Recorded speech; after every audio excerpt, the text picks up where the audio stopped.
Welcome to the Wellness Rebel Show, where you reclaim your health and tap into your body's healing power.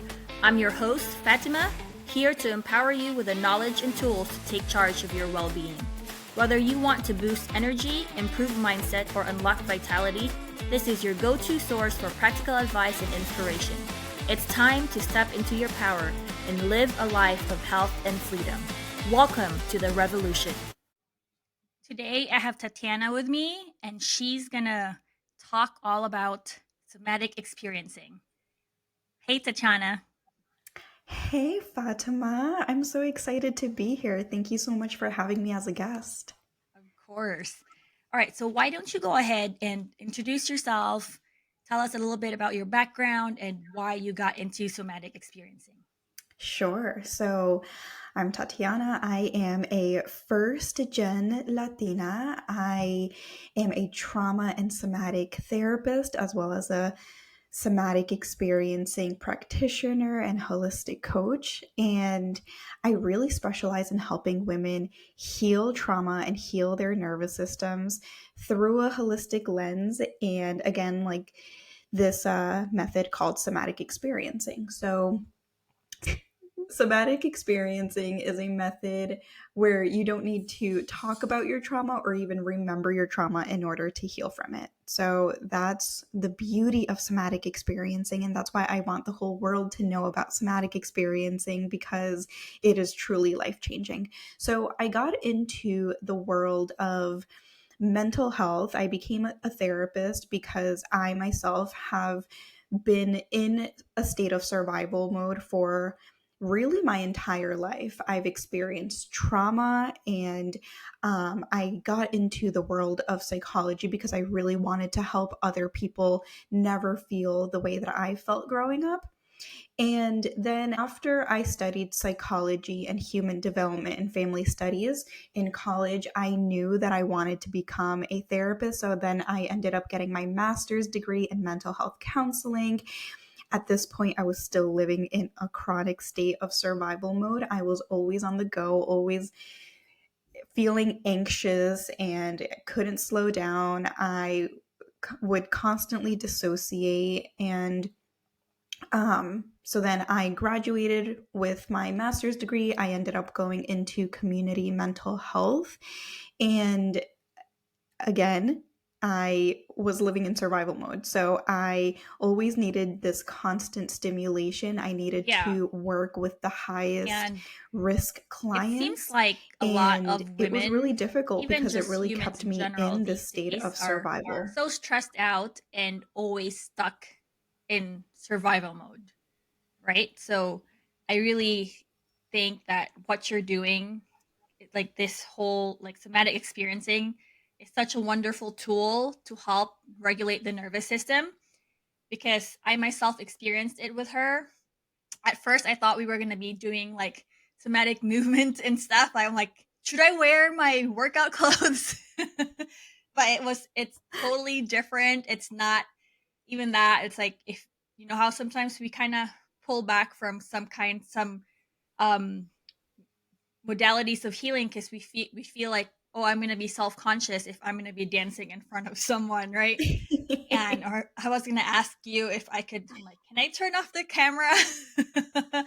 But yeah, Mhm. it's a totally different experience. And yeah, I think it's, to me, I've tried talk therapy myself, and it is kind of difficult when you're trying to relive your past traumas and, like whatever you're trying to deal with, compared to just learning how to move it out of your body in a totally different way, where you don't have to re-experience that traumatic event, right? Exactly. And in order to heal trauma, we don't need to talk about our experiences, because trauma happens in the mind and the body, but primarily in the body. The survival energy gets stored in your body. So talking about your trauma, it can potentially re-traumatize your nervous system if we don't have the capacity or the internal resources to talk about it. And that's why when I work with clients, a lot of the time I don't even know what they experienced. I really just know maybe like a sentence of what they experienced. And I'm really just working with the activation in their body. I'm working directly with their nervous system in order to heal the nervous system and discharge that traumatic energy, that survival energy. So I think the reason why so many people go into talk therapy to heal trauma is because they don't really understand what trauma is, right? I think there's a huge misconception on trauma, and a lot of people think that trauma is the event, but trauma is actually the response in the body. So trauma isn't what happened to us, right? But the response that happens in our body as a result of our nervous system not completing a survival response. Wow, I didn't even know that. We Mhm. learn something new every day. Yes. So, how did you find out about somatic experiencing? So I was working in community mental health, and I was in this constant state of survival mode, right? And I couldn't slow down because I was always in this state of fight or flight. And then 2020 came, and we had no choice but to slow down, right? And my nervous system did not have the capacity for it. Wasn't used to slowing down. I didn't know what to do with my body. I didn't know what to do with myself. And it got to a point where I started feeling really unfulfilled with my job, with my life. And I had shared that with my supervisor at the time. I said, I don't even know if I want to be a therapist anymore. It was getting to that point. I was so low. And she said, well, maybe you just need some inspiration. And so she suggested that I take a training just to kind of get a little bit of inspiration. And I was like, sure, why not? Let's get inspiration. And so I started looking into trainings that I could take.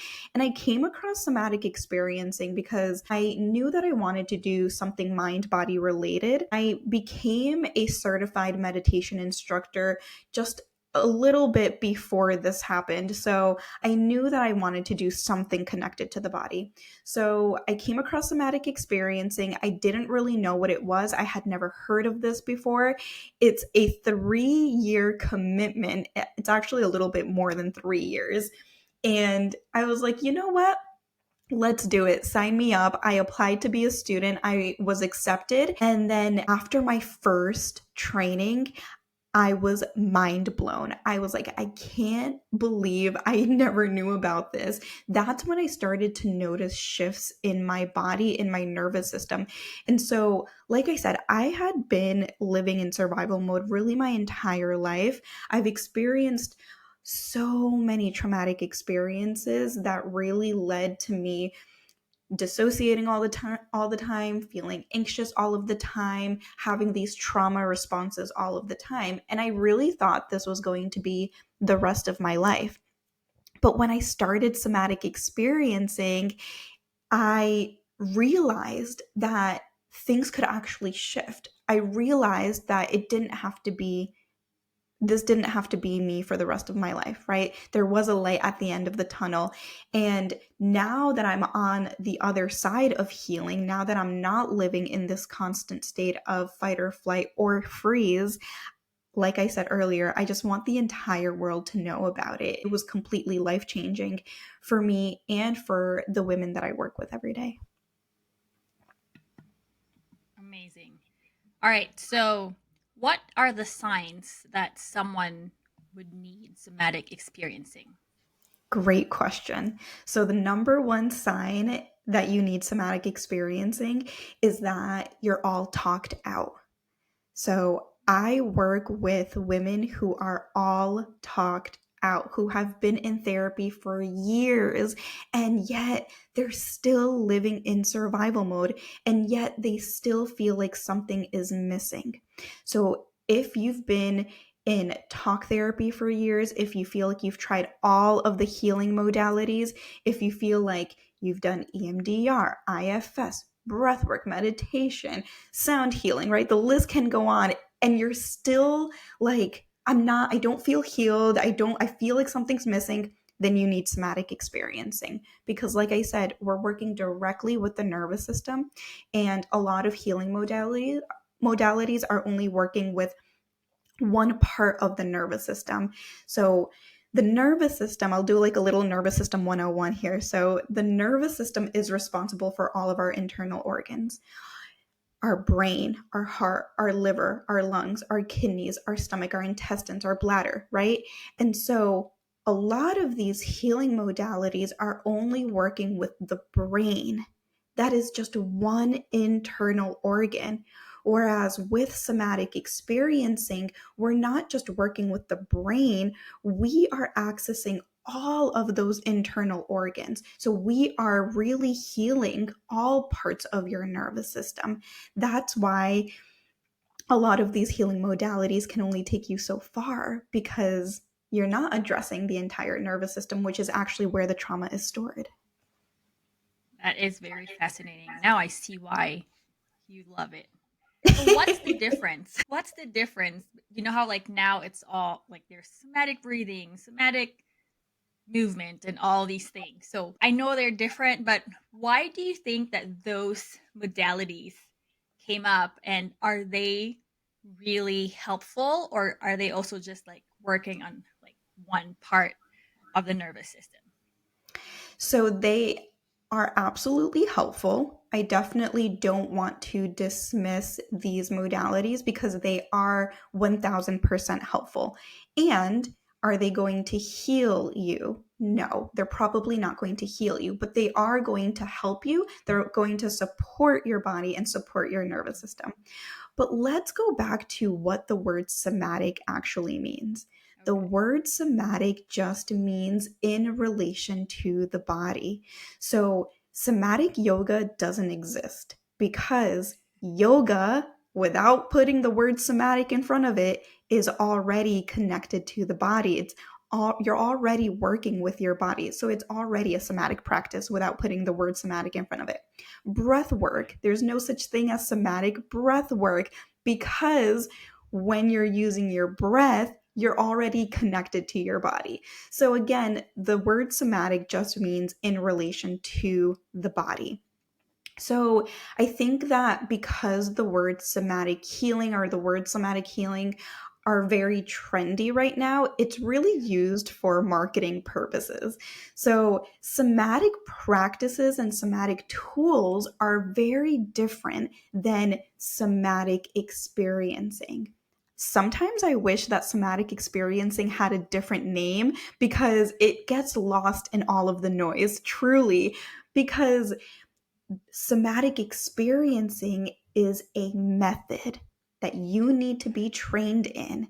It's, like I said earlier, it's a 3-year commitment or more to get trained in this method called somatic experiencing, where it goes beyond learning somatic tools. Half of the time, I'm not even teaching my clients somatic tools. I'm just doing other things in our session, right? Because we're working directly with the nervous system to heal the nervous system beyond just learning breath work. I never teach my clients breath work, by the way, beyond learning just the basic tools that are going to help you cope, but coping skills aren't going to help you heal long term.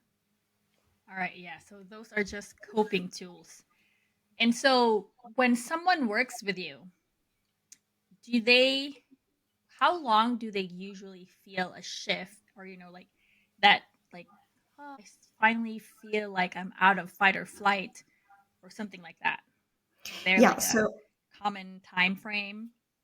yeah, that's a great question. So it really is dependent on the person's nervous system, but people notice shifts in their nervous system after the very first session. Not everyone, but most people notice shifts in the very first session. Now, are they healed in the very first session? No, they are not healed in the very first session, but they notice shifts.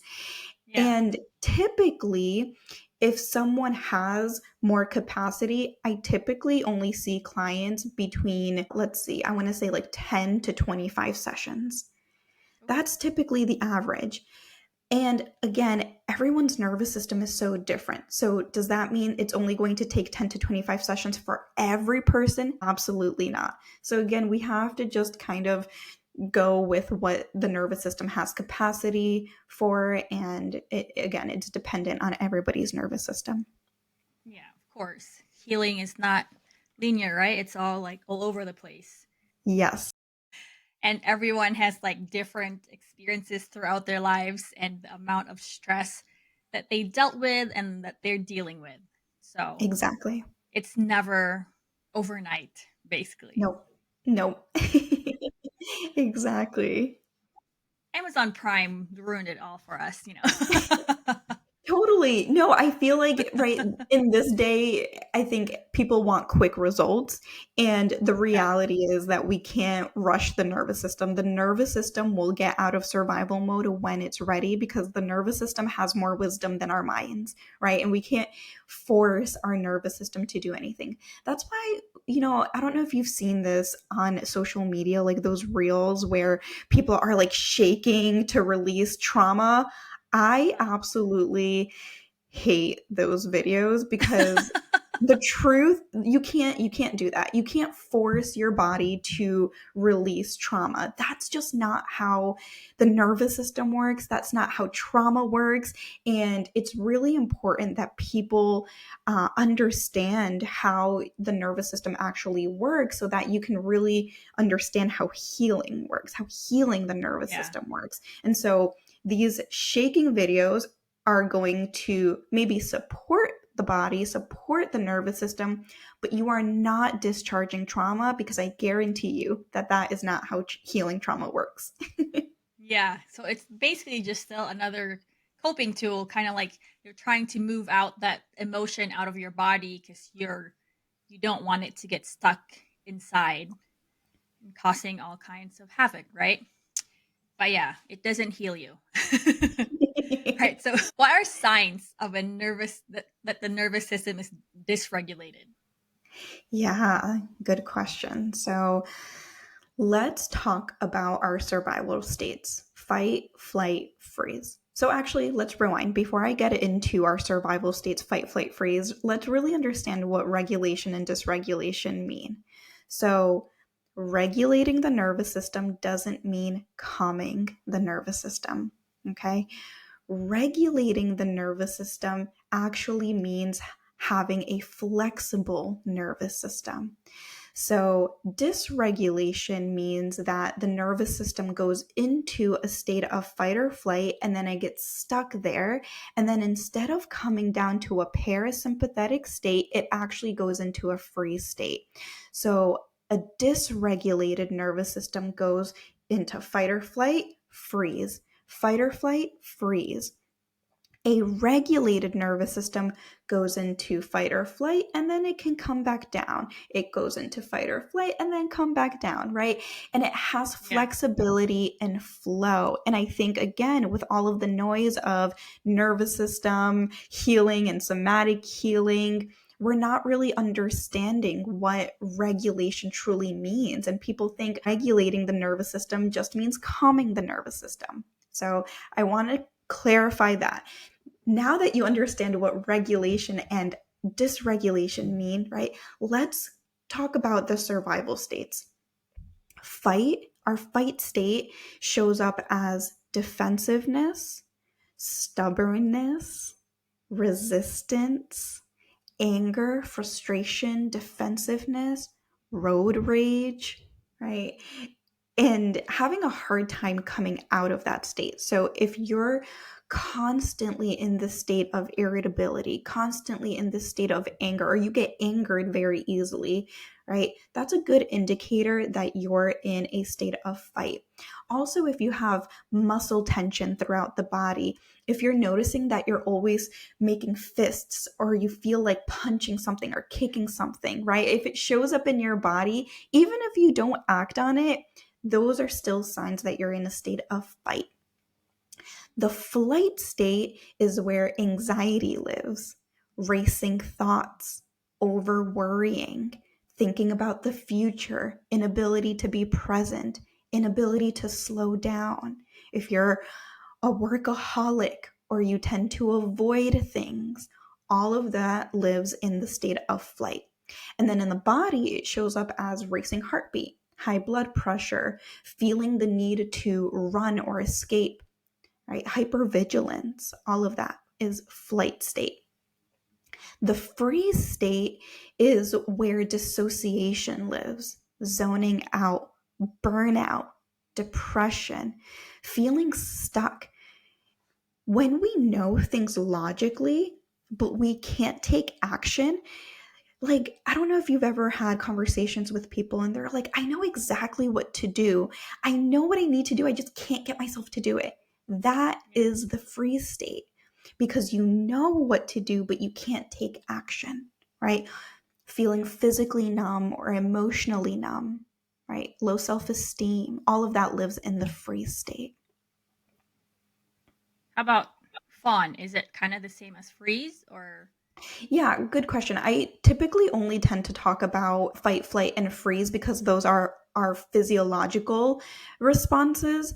And fawn is like a learned behavior. It's more of an adaptive response as opposed to our physiological response. But yeah, if you're not familiar with the fawn state is more like the people pleasing, right? Dismissing our own needs to kind of keep the peace or avoid conflict. Okay. All right. I thought fawn was just like like deer.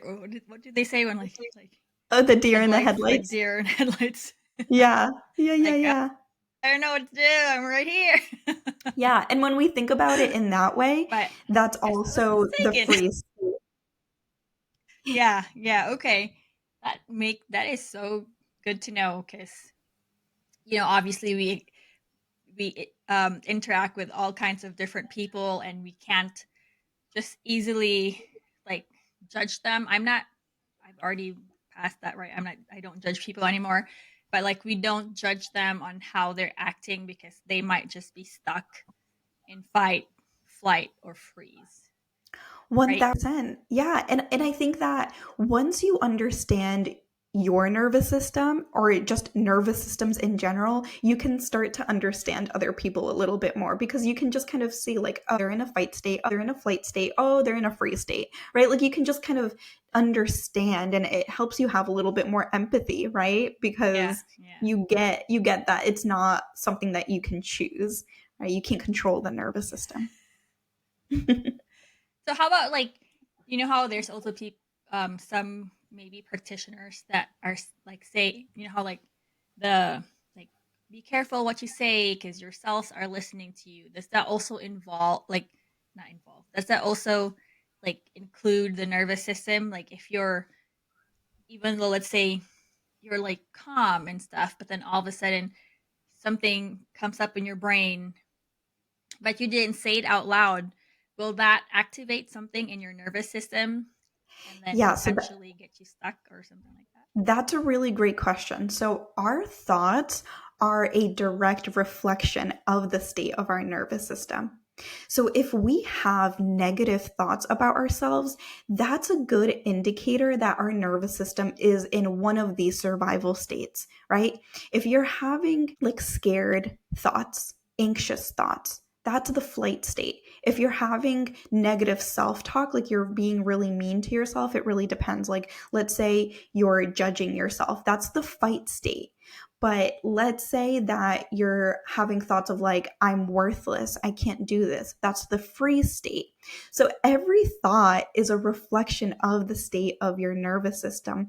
Of course, self talk is really important. So making sure that you are talking to yourself gently and kindly all of the time, right? And I also just want people to know that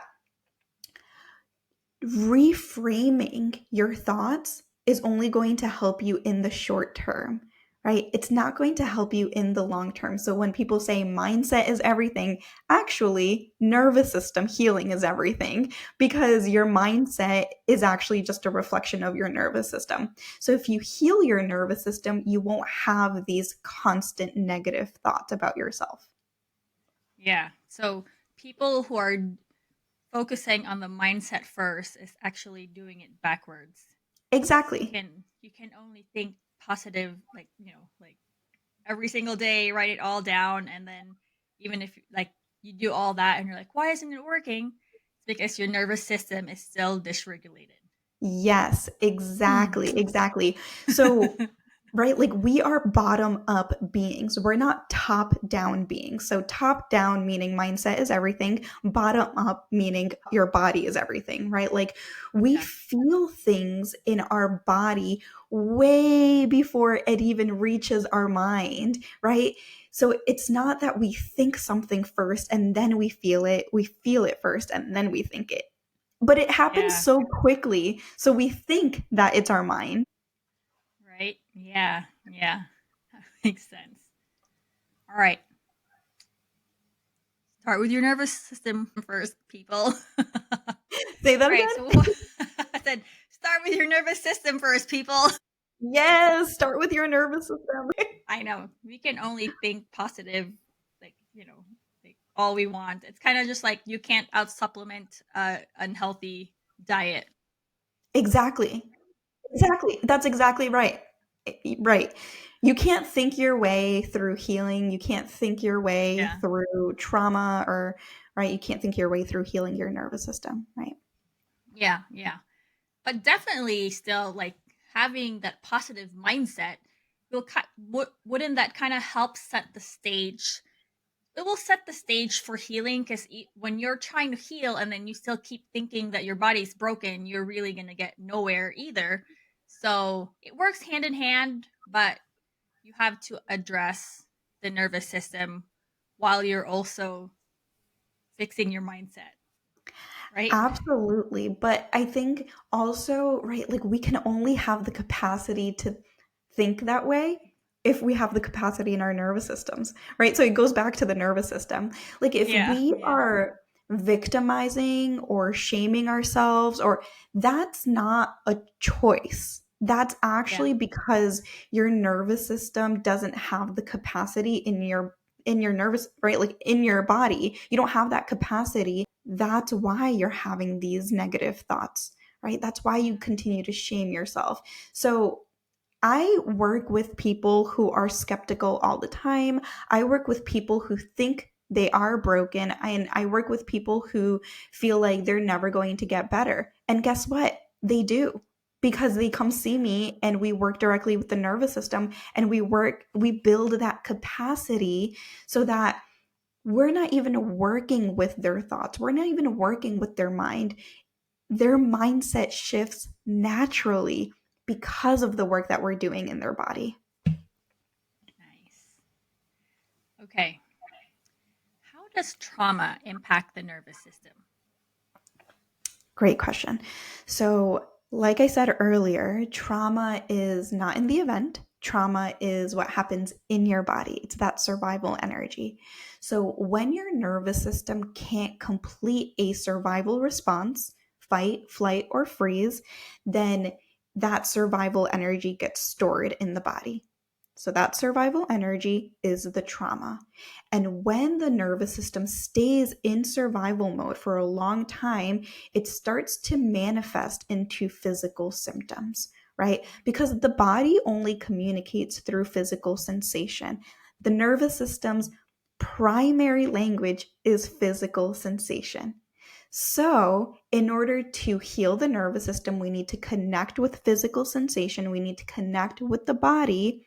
And once we start to heal the nervous system, we start to heal those internal organs, right? Like I said earlier. So, your physical symptoms start to dissipate because we are working directly with the nervous system, right? Does Yeah. that make So sense?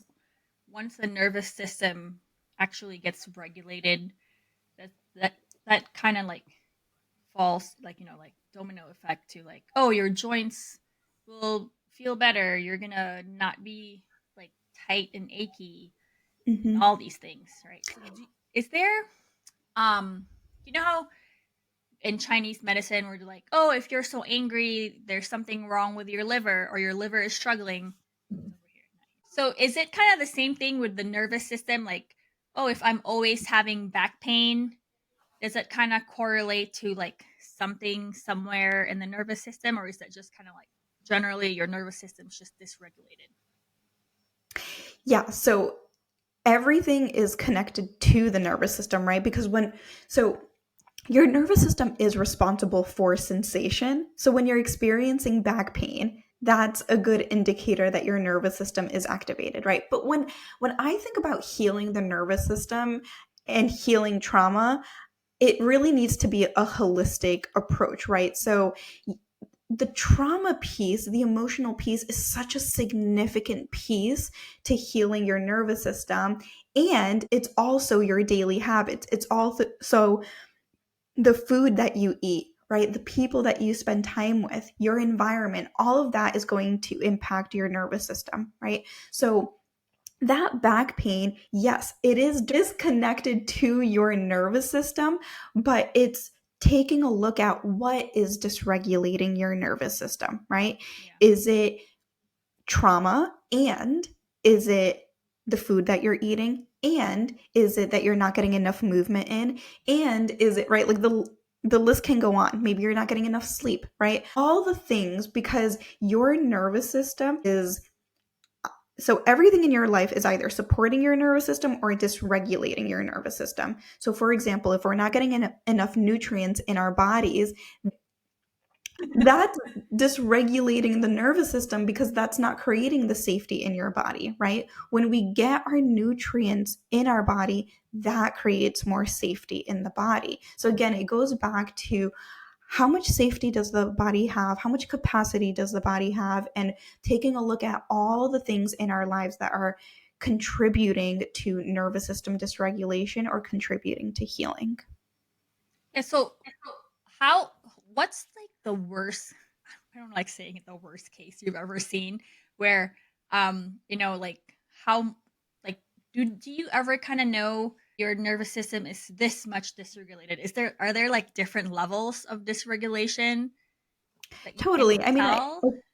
I think it goes back to symptoms, right? Like the Okay. more symptoms you have, the more your nervous system has been in survival mode for a really long time, right? Like your nervous system is on overdrive and it's screaming for support and help, right? So it really depends on what we're looking at. So I've worked with clients with non epileptic seizures that were really bad. They would get them all of the time. So they would get tremors.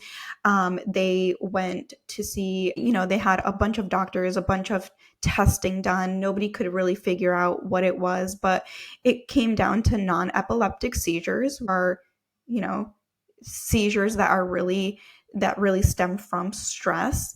But of course, it was more than stress. It was a chronically dysregulated nervous system from being in survival mode for a really long time, right? And then I've worked with other cases where people have fibromyalgia, they have autoimmune diseases, they have other medical diagnoses.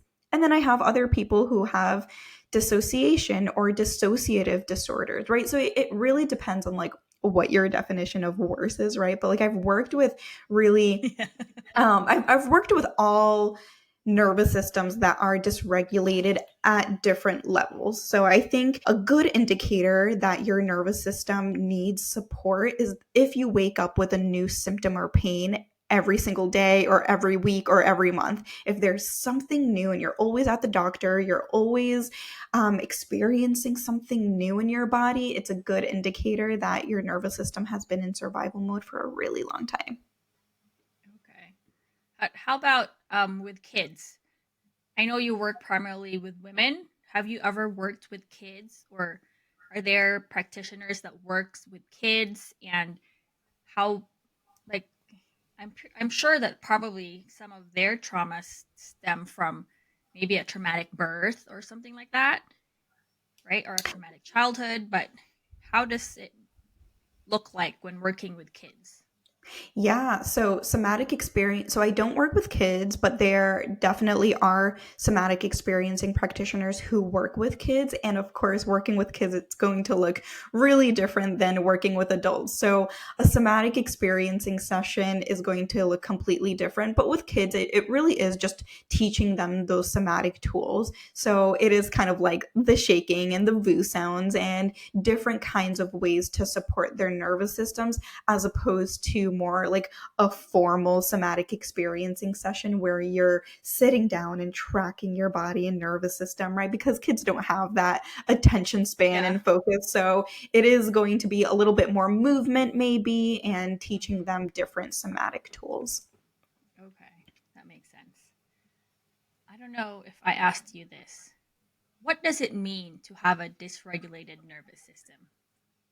Yeah. So yeah, we did. So we talked about that a little bit earlier, right? Like when we Okay. think about a dysregulated nervous system, I don't know if you want me to repeat myself, but Yeah, just real quickly.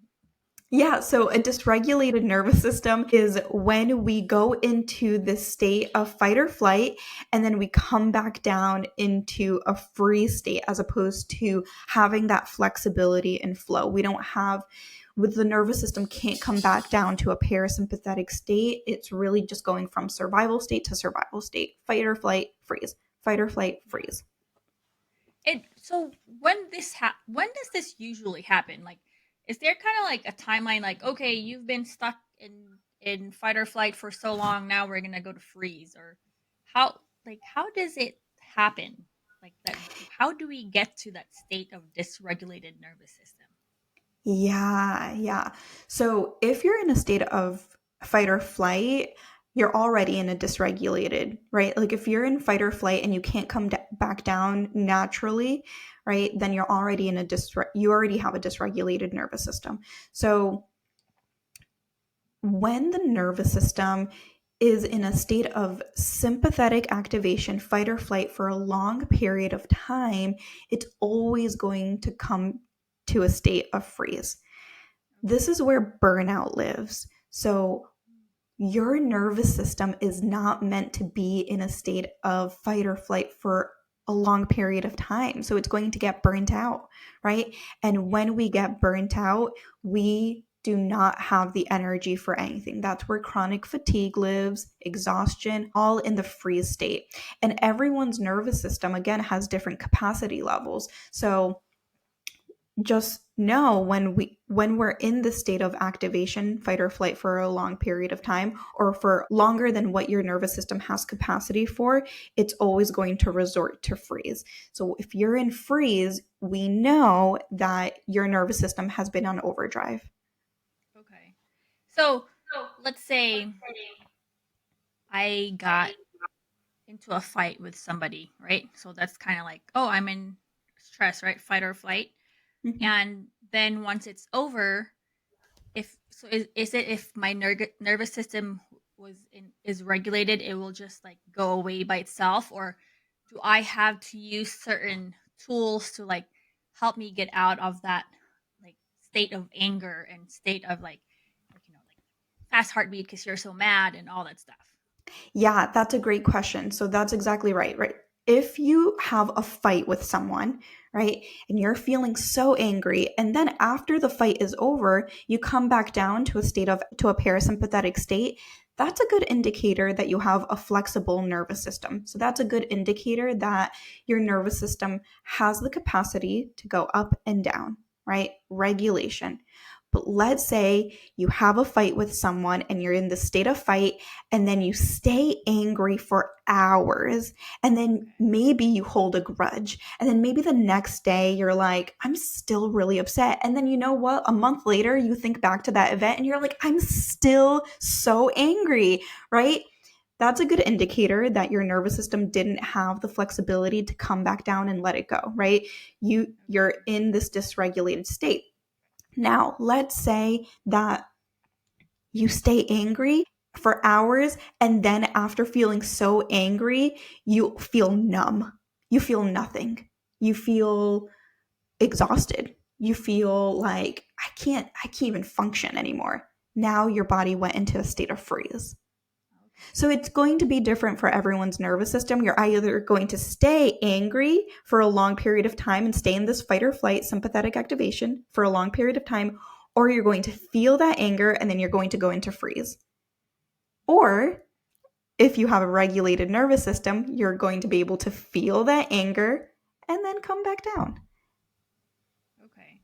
So what are ways to make sure that our nervous system stays regulated? Are there like ways to be like, okay, I want my nervous to have that healthy nervous system? Yeah. So, like I said earlier, right, healing the nervous system really requires a holistic approach. So, taking a look at all of the things in your life that are either supporting your nervous system or dysregulating your nervous system. So, supporting your nervous system needs to be a daily practice. The food you're eating, how much sleep you're getting, who we're spending time with.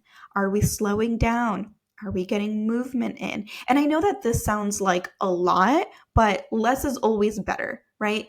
And Yeah. it's being intentional with your habits and your behaviors as opposed to trying to fit in a thousand things in one day. Yeah. So it's just about being intentional. If you know that a friend is really dysregulating your nervous system and you continue to have this friend in your life, your nervous system is going to continue to be dysregulated, right?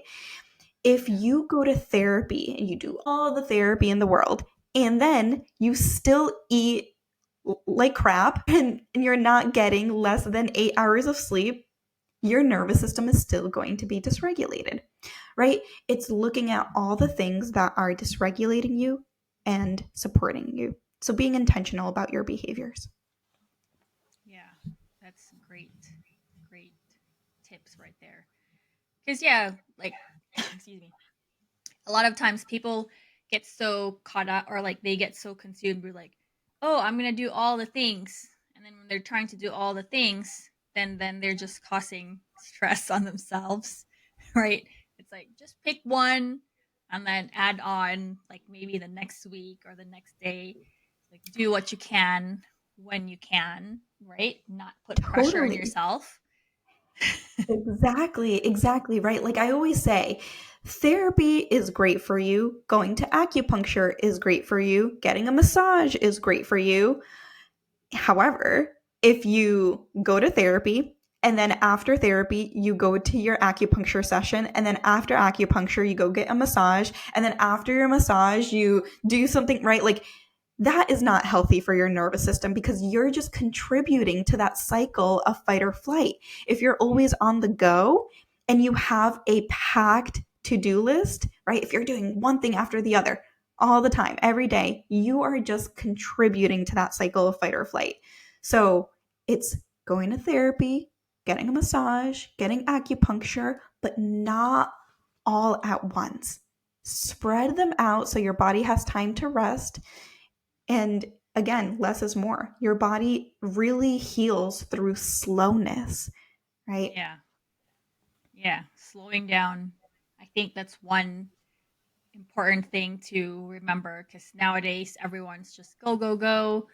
Like you see in my kids ballet, like the other kids, they're like, oh, we just came from soccer and now we're here at ballet and after this we're gonna go to Girl Scout. And I'm like, how do you guys do all of this? I Totally. can't. I know, right? Kids have more energy than we do. Yeah, but then it's like I feel like if the parents stressed out, like the kids also stressed out, but they might not Totally. tell you because as kids we're kind of like wired to kind of almost like like please our parents, right? So we don't say anything that, oh, I don't want to do soccer or I don't want to do this. You're just like going with the flow, and then eventually when you're an adult you become a people pleaser. Totally, 1000%, right. And kids can also feel your energy too, right? So like Yeah. if the parent is stressed out and the parent is dysregulated, then of course that's going to impact the kid's nervous system. Yeah. So have you is that kind of like is that what always happens? Like if the parent nervous system is dysregulated, does that automatically mean that their kids have a dysregulated nervous system, or do you think that kids have are more resilient and they're able to cope better than adults? So it doesn't automatically mean that they're going to have dysregulated nervous systems, and it really will impact the kid's nervous system to some level, right? Because Okay. resiliency comes from having enough internal and external supports. So if the child doesn't have those internal supports, then they need external supports. And they only learn external supports from the caregiver, from the parent. So 9 times out of 10, right? When the parent is dysregulated, the child is also dysregulated because kids are just borrowing their parents' nervous system, right? And so, Yeah. unless the child has those resources that support internally or externally, their nervous system is most definitely going to be impacted. Yeah. Yeah. And then it goes, it's almost like, so once your nervous system is dysregulated and you're not doing any kind of healing practices or even like just the tools to help you cope, is that it carries on to your to when you're an adult, right? 1000%, right? Like it doesn't just go away on its own, right? We need to actively heal the nervous system and do things that heal the nervous system, right? And also, I think it's important to know that um, when we heal our nervous systems, we are quite literally healing future generations because we're changing our brain, we're changing our nervous systems, we're changing our genes, right? And Okay. so when we think about like anxiety being genetic or depression being genetic, yeah, of course, right? If the parent is dysregulated, of course that's going to be passed down, but healing can also be passed down. So the more regulated we are, the more we can actually heal future generations because we're literally changing our brains and our nervous systems Yeah. and our That's the genes. beautiful thing about healing, because there's even some that say like when you heal yourself, you're also healing past generations. Does that also work with the nervous system? Like, 1000%, right? Like we heal our ancestors. yeah, yeah. And I think now, like, more and more people are seeing that, and we're kind of like in this movement of, like trying to heal, figuring out how to heal. And, but I know that there's still more work to be done, and kind of sharing that message that healing is not an overnight thing because we didn't get here overnight, and we need to do away with all the quick fixes and the shortcuts. Now, I know that sometimes they can help, right? Like, yeah, if you're already super dysregulated, there might be some tools that will help you quickly, like kind of just like lessen that that state of fight or flight or freeze, but then still know that there's still deep healing that needs to happen. Exactly, exactly right. We need to do that deeper level of work. Yeah, yeah, totally. And I love that you're doing this because I know so many people are gonna heal. I know that a lot of people, they do so many different protocols, and then they're still kind of like on that hamster wheel of like searching for something because something's missing, and that could be the missing piece is your nervous system is dysregulated. So Exactly. look into somatic experiencing.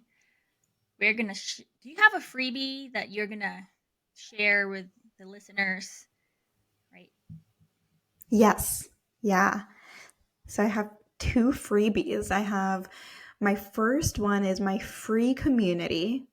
So our next, I don't know when this is going to air, but our next call is on November 19th, and it's a free community where women come together to support the body and support the nervous system through somatic tools. So this is where I teach you somatic tools. This is not somatic experiencing, but I do teach you somatic tools to support the body, and it's completely free, and we meet on the third Tuesday of every month at 7 p.m. Eastern Standard Time. So if you are a woman who wants to learn more about somatic practices, come to our free community. You definitely won't regret it. It is truly so powerful. And I have women who have come to every single call and they've noticed shifts in their bodies just from these somatic tools. So I would love to see some of you there if you're listening to this podcast. And then my other freebie is a How to Heal Your Nervous System 101. So if you're completely new to nervous system healing, somatic healing, trauma healing, this is a great place for you to start. And it's a free download. And it's available in video, audio, and visual format. So you have access to all three to accommodate all learning styles. And it's really just to help you understand your nervous system and the first 6 steps to healing your nervous system. I love that. This will be all in the show notes. So remember, though, it's like third Tuesdays every month, 7 p.m. EST. And this will all be in the show notes. And can you remind everyone where they can find you or how they can connect with you? Yeah, absolutely. So you can find me on Instagram at tatiana.holistic.coach. Yeah, just send me a chat, send me a DM on Instagram. I would love to connect with you. And I also have a podcast too with Fatima was actually on it. So that was a really great episode on mineral balancing. So I would love for you to check that out too, listen to her episode and stay for some of the other episodes. And what's your podcast called? My podcast is called She is Resilient, and I talk about all things trauma healing, nervous system healing, holistic healing, somatic healing, all the things. Awesome. Well, thank you for being here, Tatiana. And I'm sure there's going to be women who's going to reach out to you and get some somatic experiencing.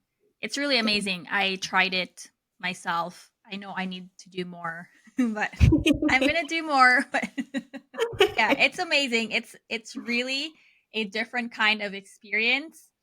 And even from just the one session that I did have shifts and I shared it with Tatiana, and it's amazing like how just even one session can help. Obviously, you're not deep healing at that point, but if you want to just try it out, she also does, right? You do just like one-off sessions to Yeah. give them a taste, right? Absolutely. Yes. Come do a single session. There's no commitment to continue working with me. Most people have, I've had a handful of people who didn't like it after I've been doing this for 4 years, and just a handful of people, like 9 times out of 10, people have great experiences. So come check it out. You can do one 90-minute session if that's all you want. If you just want to try it out, you can just do that one-off session. So you can also find the link to that on my Instagram. Awesome. All right. Thank you, Tatiana. Thank you so much for having me. Thank you for listening. If you enjoyed this episode and you'd like to help support the podcast, please click the subscribe button, share it with others, post about it in social media, or leave a rating and review. To catch all the latest from me or suggest topics, you can follow me on Instagram at Fatima Pagtakan or at The Wellness Rebel Show. Thanks again, and I'll see you next time.